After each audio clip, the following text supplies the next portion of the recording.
the world leader in Internet Talk Radio. You're listening to America's Voice, voiceamerica.com.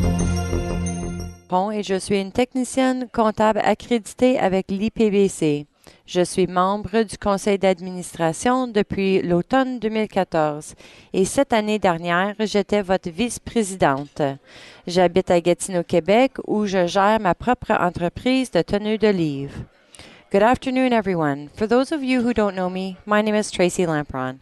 I have been a member of the IPBC since 2011. I own my own bookkeeping practice in Gatineau, Quebec. I have been on the board of directors since the fall of 2014, and this past year I filled the position as your vice chair. Today I'm up here to thank the regional developers. They are members of the IPBC who dedicate their time and energy to help their peers grow their business. They have the daunting task of finding guest speakers that will be interesting and engaging to everyone. To volunteer for this position shows a true passion for our profession, and we thank them for their support in their local communities to help grow the IPBC. I would like to introduce you to the regional developers that are here today, and I would ask them to stand when I read your names and stay standing until all names are read. We have Maggie Geyser from Vancouver, Shanine Humphrey from Langley, Fraser Valley, Jennifer Cohornan from Langley, Fraser Valley, Susan Norris from Nanaimo, Shirley Franklin from Victoria, Connie Sparks in Edmonton, Melissa Mikulski in Winnipeg, Beverly Higgins in Leamington, and Kimmy Lafayette in Toronto. Thank you, ladies, for doing an awesome job. Regional developers that were not able to attend this year are Linda Vogel in Ottawa, Linda Gale Poole in Calgary, Brenda Cross in Saskatoon, Penny Brando in Leamington, Tanya Hines in Mississauga, Judy Paquette in Sudbury, and Dave Green in Atlantic Canada. We thank you as well. This afternoon, I also have the pleasure to thank two people that have been sitting in the front corner here to my right. Voice America Talk Radio Network is the leading producer, distributor, and online broadcaster of original live and on-demand talk radio programming worldwide and a pioneer in original live talk radio programming for the past 15 years. Robert is the senior executive producer of Voice America, producing 30 talk shows and responsible for the live events team.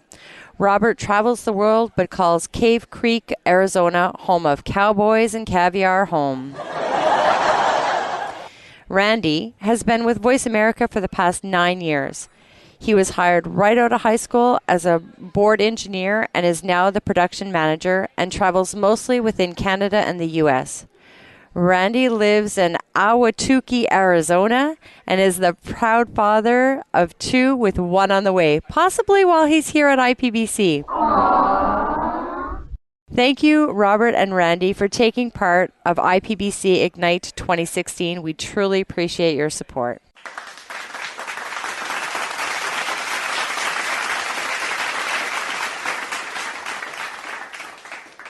So, first, a little about me, and I'm going to have to, no more pictures.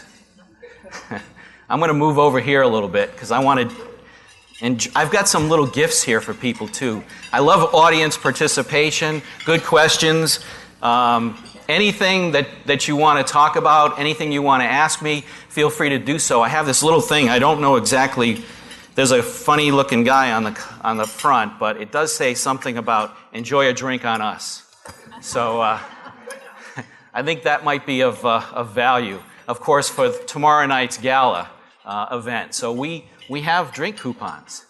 So anyways, I live in New Hampshire, about an hour from Boston. I started in the accounting industry way back in 2004. So I was probably about 13 years old when I did that. I spent 9 years at Thomson in the RIA group as part of tax, information, those kinds of wonderful stuff. From there, I moved on to CCH. I spent 11 years at CCH. I ran all of sales and marketing for CCH for about 6 or 7 years, but in total I was there for about 11 years, mostly in the U.S. I didn't have much involvement with Canada, though I worked with the Canadian folks, and I still see them and occasionally communicate with the folks up in Canada who work for CCH.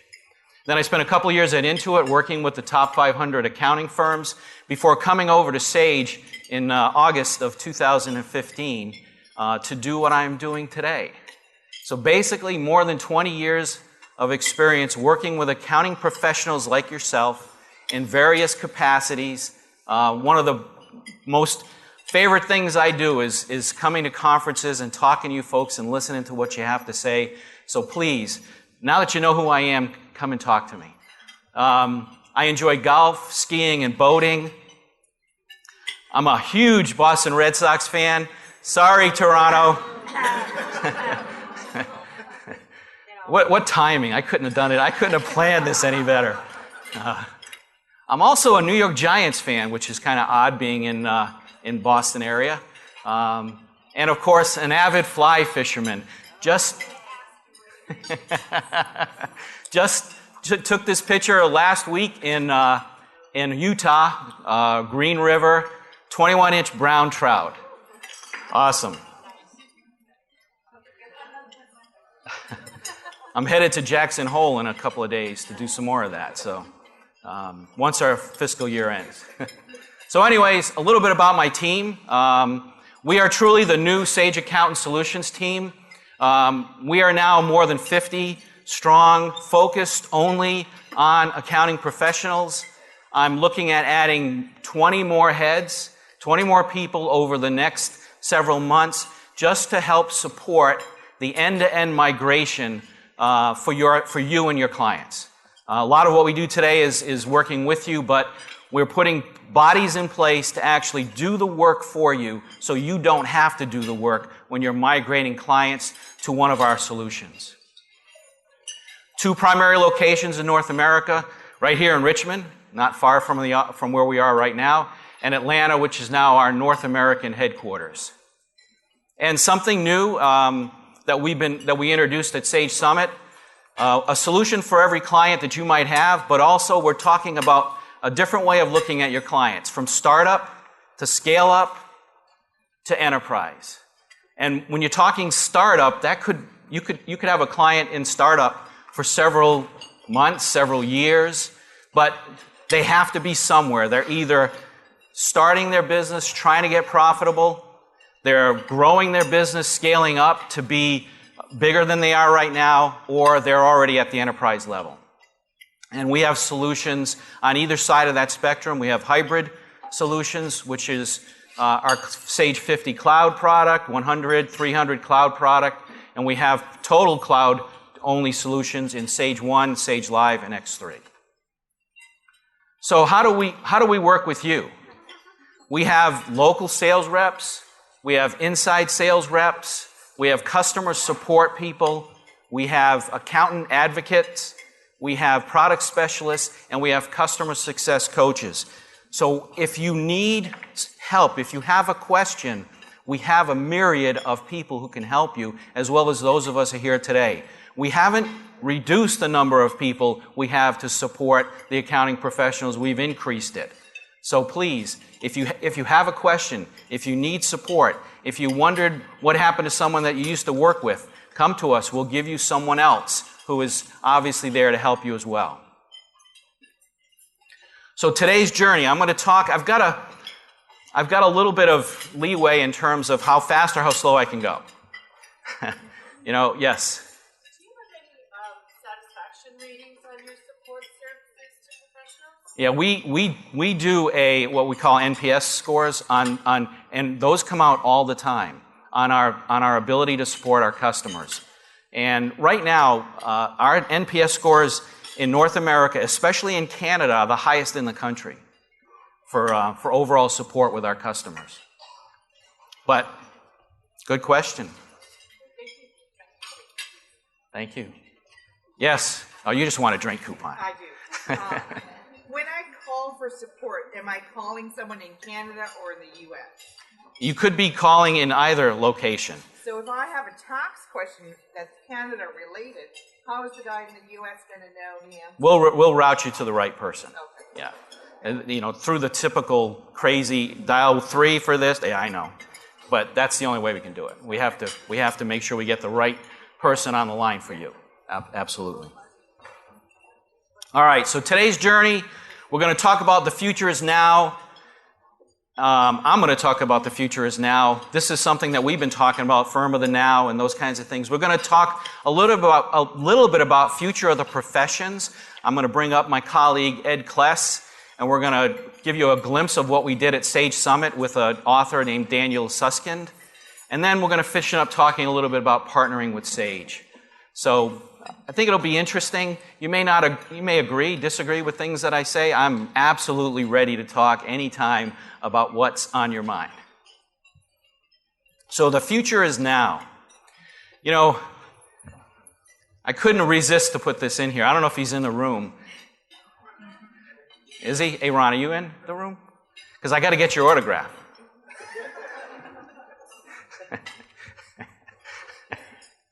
So anyways, Ron wrote the book Firm of the Future in 2003, and he says, you know what, if you're not there now, you're in big trouble. There he is. He knew I was going to put this slide up. So really what we're talking about here is, in 2003, what did things look like? I mean, really, the book was written I would say, cloud. I don't even think we talked about cloud back then. We may have talked about the internet. But we really weren't talking about cloud, and we certainly weren't talking about cloud accounting. But there were a lot of things that were far less powerful back then. We didn't have the speed we have today in our wireless connections. I looked at this and said, can you imagine these people today, people like me, using technology today, waiting 12 minutes to transfer 1 gigabyte of data? That would be something I would never do again, right? Today it takes 5 seconds to transfer 1 gigabyte of data. And this goes to the whole technology situation.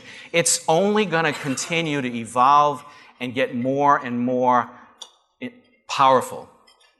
And there's other things. I'm not going to spend time on each one of these, but there's another thing too. Social media didn't even go mainstream until after the book was written. I mean, YouTube, 2005, Facebook and Twitter, 2006, LinkedIn, 2003, right around the same time. So this book is more about business model change than it is about being in the cloud or social media or anything like that. And I think that's an important distinction, and it's important as I go through this firm of the now or firm of now discussion. How many people still have clients they support on desktop? I don't have enough drink coupons. Sorry, I thought nobody did, based on what I hear these days. No. So why? Why do you still have clients on desktop?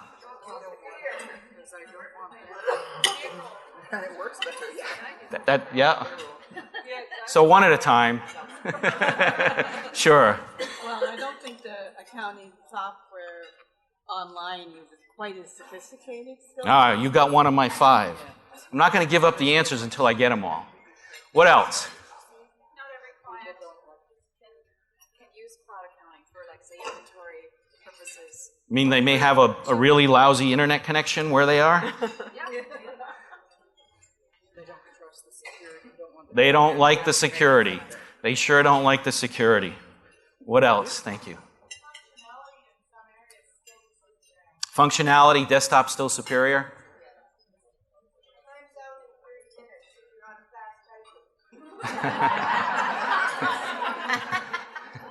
That's a new one. That's my client. That's a new one. You get a drink coupon for that. Yes? Anything else? All right, I'll give some of the answers out. Local internet connectivity. I talk to people say, you know what, I would love to put my clients in the cloud, but they have terrible internet connection. They would not be happy. Security issues in the public cloud. Certainly we hear about that enough. Potential of hackers getting to your data and your client's data. How do I get my data back? Boy, I hear this all the time.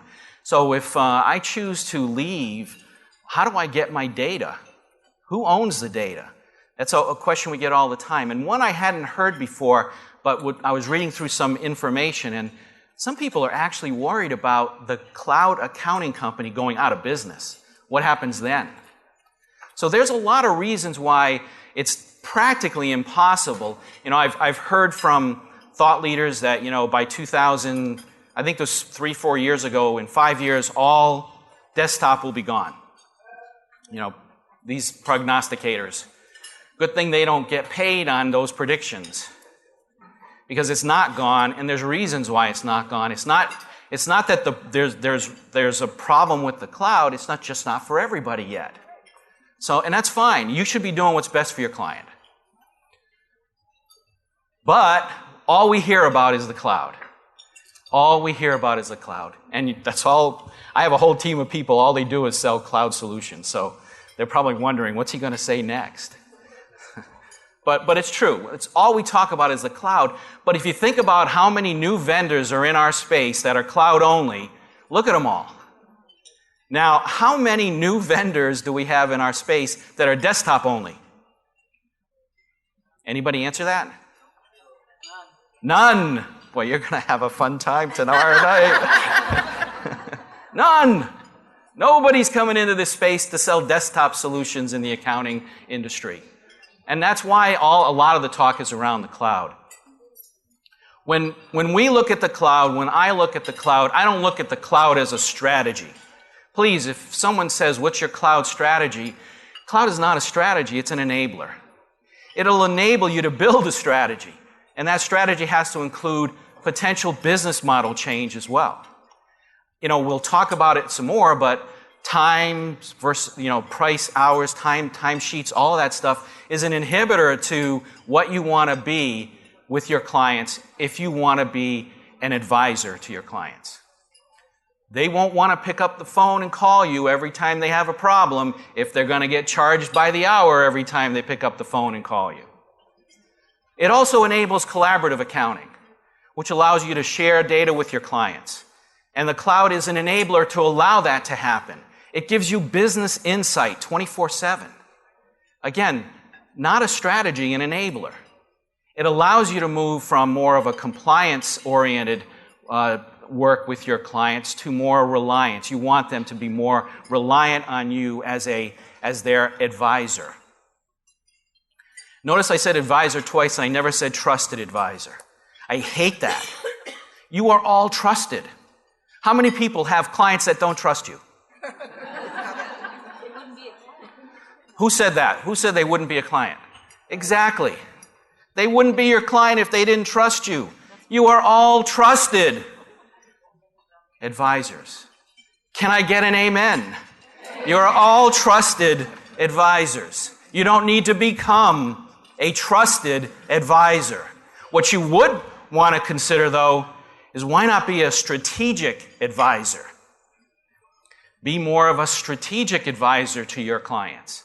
I think that's what we really want to talk about. That's really what sets you apart, and that's really what's going to make you future ready today. So what's the number one reason why small businesses leave their accounting professional? Nice try. It's close. It's close. Number one reason why SMBs leave their accounting professional.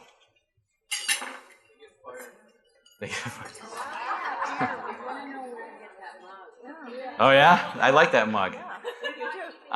You know what? Where's Letitia? Let's order a bunch of them. They're not keeping up with technology. They're not keeping up with technology? Oh, Deborah, I got to give you a drink coupon. It's not what I was looking for, but close enough. So let me give you the answer, because it's important. Wait, you have one more right there. Oh, If they don't look. No, I'm not even looking. If they don't know their numbers, how can they make decisions? Well, that's true too.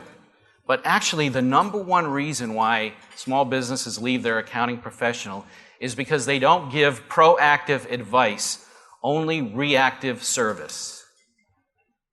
Kind of telling, right? I got to tell you a story. I was in Ed's presentation on Wednesday, and he was talking about don't tell them you're busy. Don't always tell them you're busy. Great, you're busy. That's awesome. I'm going to tell you a real life story about a friend of mine who runs a business. He's a CEO of about a $5 million business. I was playing golf with him, and he was telling me how he just hired a group of advisors to come in and help him take his business to the next level, really consult with him on doing all the right things to move to the next level in his business. And I said, and he said he paid them 6 figures to come in and do that. And I said, well, did you ask your accountant to help you? And he said to me, no, he's really busy. True story. That accountant never got a call, never got the request for a proposal because he was too busy. So, piling on what Ed said, don't tell him you're always busy.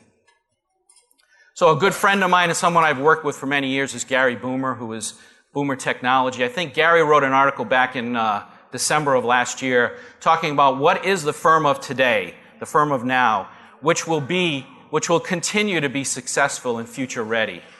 And this past year at Boomer Summit, they talked about what they see coming in the future. And we're going to talk a little bit about the future later.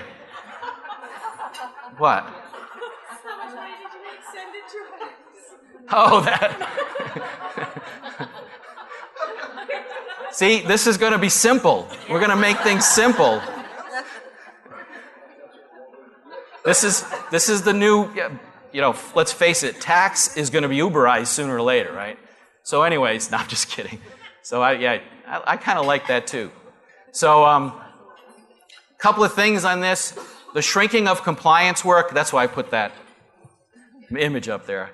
More towards consultative and advisory services. Struggles between older and younger generation accountants who want to see change, the younger ones, want to move to the new model.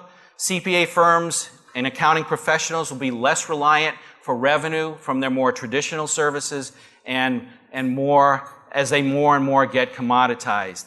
Instead, they'll move more towards value-added services. I think this is pretty much things you've heard before, but clearly happening even as we speak. So what's causing a lot of this? We know, again, not a slide you haven't seen before probably, but there's 2 types of trends and disruptions in the marketplace. One of them is technology. And, acceleration of digital capabilities, a leading disruptor, whether it's social, mobile, cloud, big data. AI, I'm going to talk to you a little bit about AI. As artificial intelligence comes into play, 24/7, anytime access to information, the need for a different economic model. Let's face it, hours times dollars is not sustainable. Clients are concerned about those fees each time they call. Cloud is automating many tasks that you folks do today. And accounting software is getting, boy, I'll tell you, I can't tell you how many companies are telling small businesses they don't need you anymore. You can do your accounting on your own. You don't need it. Our product is so easy to use, anybody can use it.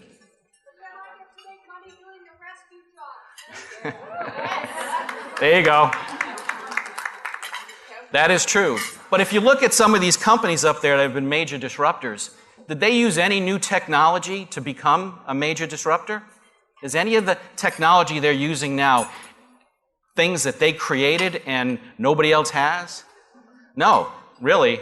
It's the same technology that we all have. They just created a business model that I don't know what Uber's market cap is anymore. It's crazy number, right? And all they did was they used technology, but it was their business model that changed the game for them. And so that's where we see, the technology disrupting things more on the business model side than actually in the technology itself. So if you can figure out a new business model on something, you can be very successful. I haven't been successful yet, but I'll think of it. So there's also trends on the talent acquisition side or the retention side. Let's face it, recruiting top talent is more competitive. There's a shifting needs in the workforce, especially among the millennials. Those folks that we all wonder what the hell they really are talking about. Compared to the baby boomers, millennials, many with children are twice as likely to have spouses working full time. Definite shift in the marketplace. For that, it means a growing number of firms need to really take into consideration work-life balance, work-life integration. And of course, the continued retirement of the workhorse generation, baby boomer, leads us to the millennials. And this is from Time magazine. What millennials really want is flexible work schedules. They want more me time on the job. They want nonstop feedback and career advice. And what they really, really want to do is wear jeans to work. That's really all they want to do. And I almost wore jeans for the presentation. I should have. So, and they have a message. They have a message for everybody who is the older generation. They're speaking louder now. They're going to be in bigger numbers as we move forward. 22 million by 2030. They want you to look beyond the billable hour. They want you to focus more on career development. They want you to engage them in the vision and purpose of the business. More coaching and mentorship. More frequent feedback. More leadership development. I have millennials who work for me. I hear that more than anything. More leadership development. More transparency. Say thank you more often. Right? And more collaboration and more focus on the future. So there's a lot of things disrupting the market, the accounting profession. There's technology, and there's people too. It's a big part of this. You can't ignore it. So how does this impact bookkeepers? This is the area where you don't throw things at me. Okay, please don't throw things at me. Technology will disrupt bookkeepers even more. Okay? Data entry is rapidly being reduced or eliminated. Steps in the old process are rapidly being reduced or eliminated. Clients want real-time information, not month-end reports. Artificial intelligence is making tasks easier. The cloud-based ecosystem is addressing automation in all areas of small business, practically every area, if not all. Your opportunity is to change your mindset. You have a choice. We find that when faced with change, people fall into 4 areas. They either are frustrated and underperforming. I just want to get to retirement. Why do I have to change now? They are focused on growth, and they really don't care about anything else. It's all about growth. They're measuring against conventional success. They're still keeping score based on old methods. Or they're excited about being a transformation agent and game changer. And so you have choices. You can make your choices on where you want to be. Even at Sage, we're going to put pressure on innovation as well. We're adding to that ability for small businesses to do their job even better. And I don't know if anybody noticed this little thing popping up here and there during my presentation. It was anybody notice it? All right. That's PEG. Anybody heard? Have you guys familiar with PEG? PEG is our chatbot, the first ever in the accounting industry chatbot that allows you to talk to your accounting system via text messaging. As a matter of fact, you could actually do things with PEG. You can ask for information from your accounting system. You can pay a bill through your accounting system. You can collect something through your accounting system. You can talk to it. It is artificial intelligence and will know if you, for example, say, pay Ray $50. I'll give you my address. But it'll ask, what address do you want me to send the check to? And you give the address, it'll say, thank you very much, check is on the way. Done. You don't have to open up the accounting system. You don't have to go to the web to find the URL. You don't have to go through you just have to use our chatbot to talk to your accounting system. And it will be integrated with Sage 1 in the next 30 or 60 days. So we're making life even easier for small business. So how do you assess your now readiness? So here's some questions. Maybe this is a scorecard for you guys as well. What is your vision, and is it shared by everyone in your firm? How do you want to proceed? What's your plan to go forward? And speaking of plan, how do you want to leverage the cloud? 61% of small businesses are, yet only 10% of accounting firms, bookkeeping firms, are actually using an online or cloud solution to collaborate with their clients. It's a big gap, right? Who's in charge of innovation? Probably each one of you, right? But think about how innovation is impacting you and how you can leverage innovation going forward. Who's in charge of your pricing strategy? Value, price. I mean, we've heard a lot about this, but what are we doing about it? I think bookkeepers are probably ahead of the game when it comes to this. Does your firm have a plan to grow client advisory services? So our Pulse survey we ran, which was quoted by Barry Melicon in a speech, accounting professionals are still the #1 source of business advice for small businesses, small, medium enterprise. Still the #1 source, accounting professionals. So the question is, are you folks ready to play above the line? So you know where the line is, right? There's the line. Let me talk a little bit about what we mean by above the line. I work with Gary Boomer again to build this slide because it's really telling. So on the left you have services, and then you have your levels. Level 1, compliance. Notice the, I don't know, does this work? Yeah. Notice the one, this is kind of like a restaurant guide, you know. Single, low price, 2, middle price, 3, high priced. Same thing here. So you have level 1, you have level 2, which is advisory performance, which actually helps them build their business, gives them business advice.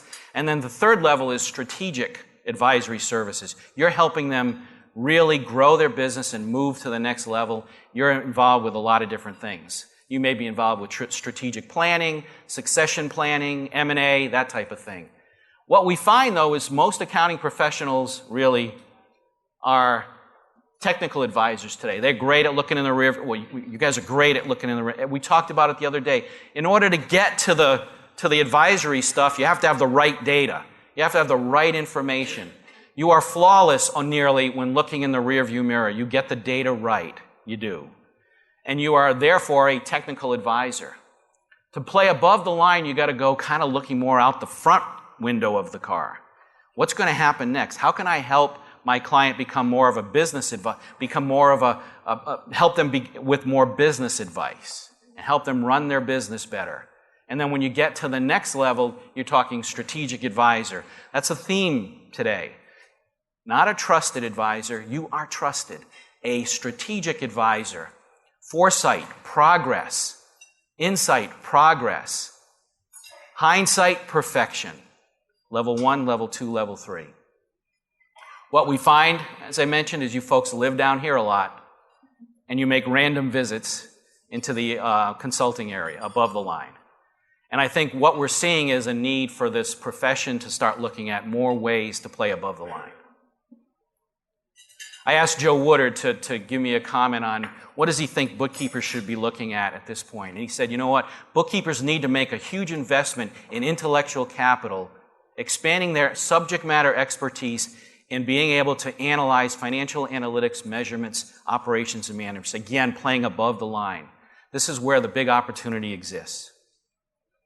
So, where is the opportunity for change? Short term, technology will continue to create more efficiencies for you folks to deploy strategically. It's just going to keep happening. We're doing it. Everybody's doing it. You will deploy those strategies, and you will deploy them strategically. Pricing advantage. This is where I think you folks have an advantage over the accounting firms. You have the ability to move quickly to a new pricing model. You can bill your customers differently. You can do things differently. I'm questioning whether a top 100 accounting firm can actually move to value pricing. They live so much by the timesheet. Every metric, everything that they measure is based on that timesheet. It's really going to be hard for them. I think you folks can get there a lot quicker. Accounting professionals will become more savvy at tying front-end systems to GL. This is important because what's being put out in the marketplace today, some of the solutions allow for you to be the major bookkeeper, keep all the books, but you're going to provide dashboards to your clients. They can see the data. They can be right there every day running their business with the information you can supply to them. And this is going to become more and more, and we're going to start seeing it expand into other verticals. Today it's really prevalent in the services industry. We can see it moving into wholesale, manufacturing, and construction as well. It has to. Technology just doesn't stop. Long term, automation will displace much of the traditional bookkeeper tasks. We're already seeing it. Bank feeds, auto scanning, bank rec, leads, all of this to touchless accounting. A phrase you may not have heard before, but it's touchless accounting.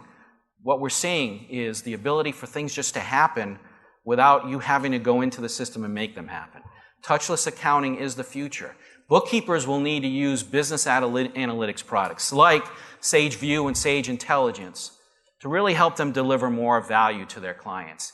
You know, let's face it, you're going to have to move away from just delivering financial data to interpretation of that data.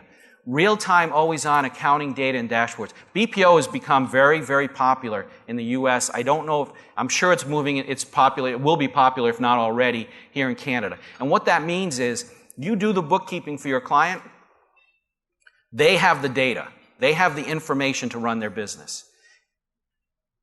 And then you charge them for that, and they don't have to necessarily have a cloud accounting solution in their office. They're going to do, if you're going to do all the bookkeeping. It's called business process outsourcing. You do the whole thing. They get user IDs that they can look at dashboards on mobile devices. What they get is instant information every day. They don't have to wait. They don't have to go ask for an ad hoc report in their finance department to see where we are today. They'll have that information right at their disposal 24/7, becoming even more of an opportunity. This is a new line of business that bigger firms in the U.S. are jumping on. And it's actually backed by the AICPA as well. Bookkeepers will turn the role as business coach. This is what I see as a huge opportunity. Provide insight to help your clients grow. Look out the front window. Advisory services equal higher profit margin, and ultimately become that strategic advisor. This is where I think it's all going. How am I doing? Ooh. All right. Let me talk quickly about the future of the profession. We had Daniel Susskind at Sage Summit, and Ed Kless worked really closely with him. What I'd like to do here is give you a glimpse of what we talked about at Sage Summit, and we've got an interview with Daniel. He's not in the room, but you will see him, and talk a little bit about a couple of key questions that Ed asked him. So I'm going to turn it over to Ed. Sound. Oh, yes, he's on. Always happens, doesn't it? And actually, in the interest of time, we've got a couple of different interview questions that I had the opportunity to talk to Daniel about, and there's a couple queued up, but we're running short on time. So I'm going to jump actually to the last question that I asked him, which is why change? And I think I can run it here, Ray. Is that way? Oh, you can just go, thanks, good. All right, right here. So let's listen. And lastly, Daniel, why do you think it's imperative for accounting professionals to begin to make this transformation now, rather than waiting and seeing? I think there's two main reasons. The first is that in writing the book, we performed about 100 interviews with both traditional professionals, so traditional accountants, and traditional doctors and lawyers and teachers and so on, but we also perform those interviews with people outside the professions, with people in institutions who are trying to use technology to solve the sorts of problems that traditionally only professionals have solved, but try and do it in a very different way. And if I'm honest, I think some of the most exciting change across the professions has been taking place outside the professions. There's a phrase that me and my co-author like to use: the competition that kills you doesn't look like you. I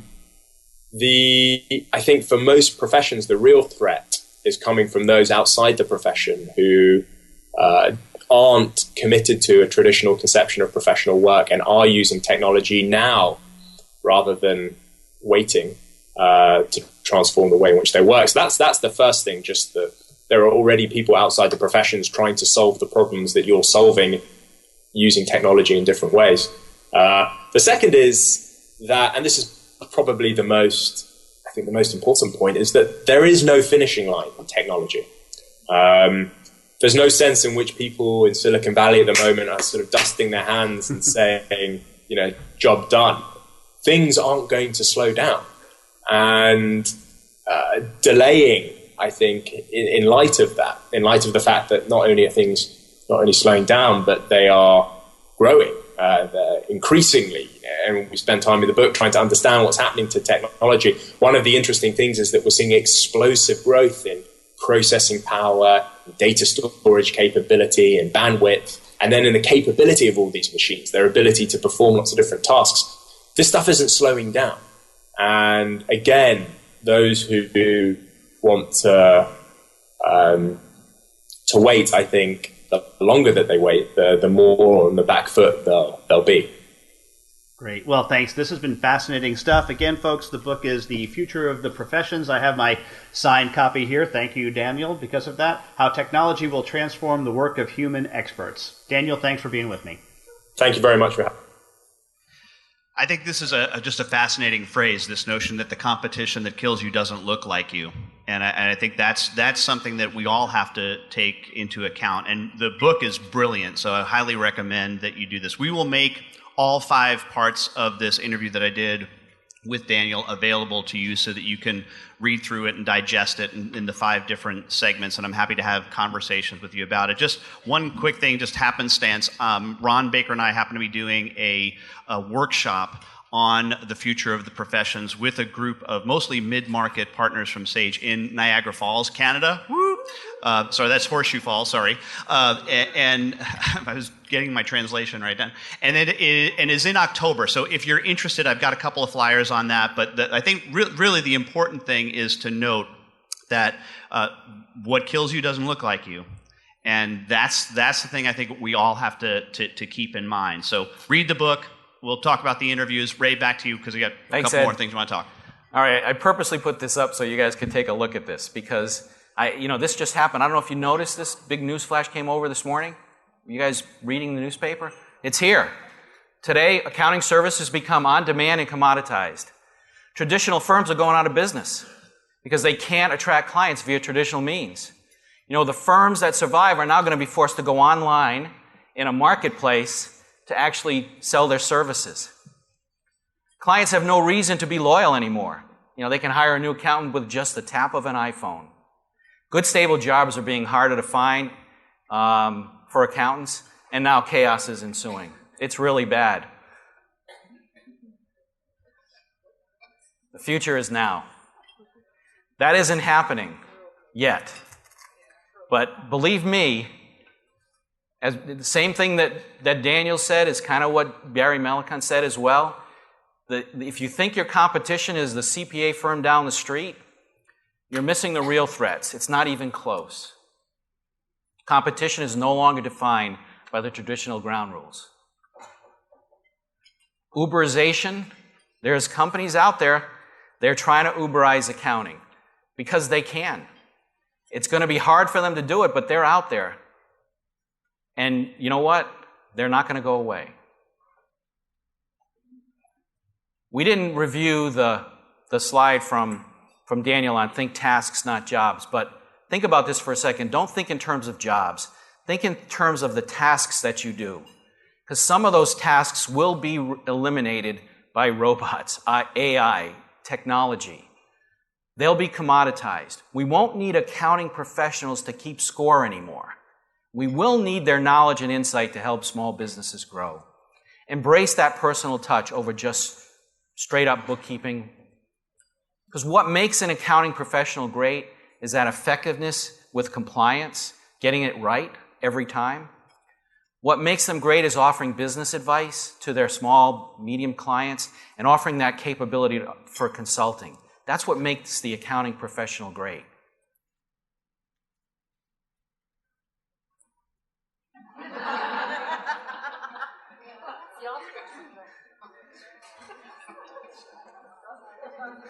So my point, obviously, don't stick your head in the sand.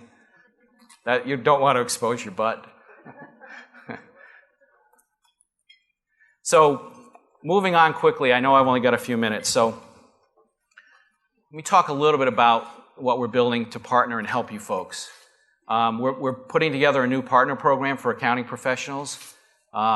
Today, it's all about building your knowledge, helping you simplify your life and grow your practice. It's a true partner program. It's free to join. Benefits start immediately. There's 4 tiers: authorized, silver, gold, platinum. Today, it's for cloud products only. So by April 1st, 2017, it will include Sage 50C, 100C, and 300C. It's firm-level partner agreement, not an individual. So you don't have to have individuals in your firm with different certification levels to get this program. It's a firm-level agreement. So it's based on what your firm does. It is a true partner program. It's easy to join. You can get on our website and join right through here. There's a link for accounting professionals. You can see it. It's free to join.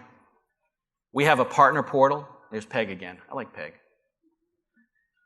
A community where you can track what's going on with other partners and other accounting professionals. It's our community portal for our partners. In that also is a referral program where you can put in referrals that will go to us if you want us to as a referral, and we'll track your referral and how well you're doing so that you can you can move your status up, your tiers up, and your certificate on your partner program levels. So we have all of that, and that's all available to you. And then again, by April of 2017, we will have full integration with Sage Accountants Network, and there's a high probability that term, Sage Accountants Network, will disappear in favor of Sage Partner Program for Accounting Professionals. So that's kind of where we're headed.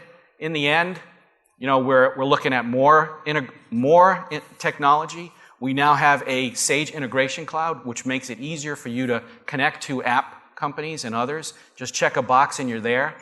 Very, very easy for us, very easy for you to add applications to our accounting software. And finally, we do a lot of things to help the accounting professionals. We have consulting webinars like Ed does, How to Sell Your Brain, how to really sell the consulting that you can do. We have complementary products like Sage Match, Impact, and Value. It doesn't cost you anything to get involved in these things. We have training workshops in Sage University, Partner Portal again. We have our new customer success team that's going to provide an end-to-end migration support for you and your clients. We have hybrid solutions, which are 50C, the private cloud that we offer, 50 Cloud, and Sage One integration with Sage 50C. And then we have total cloud solutions as well. So we do want to help you work with clients and make sure they get what they need, make your life easier. And that's all I've got. All right, thank you, everyone. Appreciate the time.